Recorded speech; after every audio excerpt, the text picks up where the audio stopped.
कुछ दिनों के बाद रानी दोबारा जमींदार के घर जाती है। कैसे है मालिक? अरे रानी, फिर से तुम? कहो, क्या चाहिए तुम्हें? आपकी जमीन ठेके पर चाहिए थी। ठीक है, मैं तुम्हें अपनी जमीन ठेके पर दे दूंगा, पर मेरी इस बार की शर्त भी कान खोल कर सुन लो लड़की। इस बार तुम्हारी कोई चालाकी नहीं चलेगी। इस बार नीचे का हिस्सा मैं लूंगा और ऊपर का हिस्सा तुम्हारा होगा।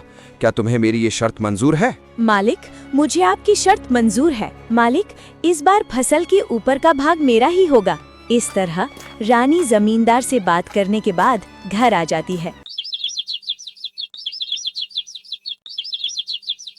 इस बार भी रानी दोबारा खेती करने की तैयारी में जुट जाती है।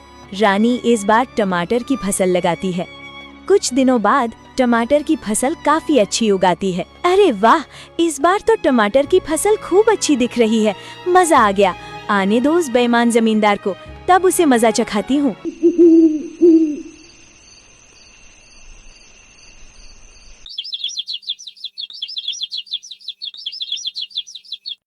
कुछ दिनों के बाद जमींदार रानी के पास आता है।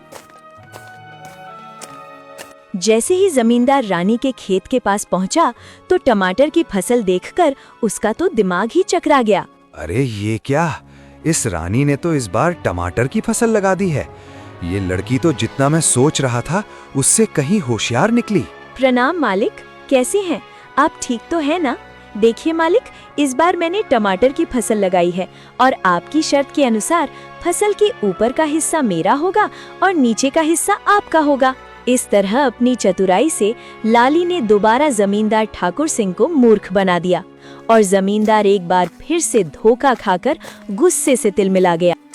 अरे मालिक, उस पिद्दी सी लड़की का दिमाग तो देखिए। आप जैसे इतने बड़े चालबाज जमींदार को उसने फिर से मूर्ख बना दिया। तुम सही कह रहे हो कालू, मैं तो उसे बच्ची ही समझ रहा था और उस बच्ची ने मुझे फिर से मूर्ख बना दिया। अगली बार उसे आने दो, फिर उसे बताता हूँ कि जमींदार ठाकुर सिंह क्या चीज है।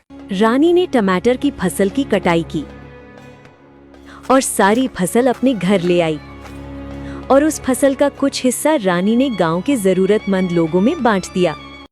रानी और महेंद्रा दोनों बहुत ही खुश थे।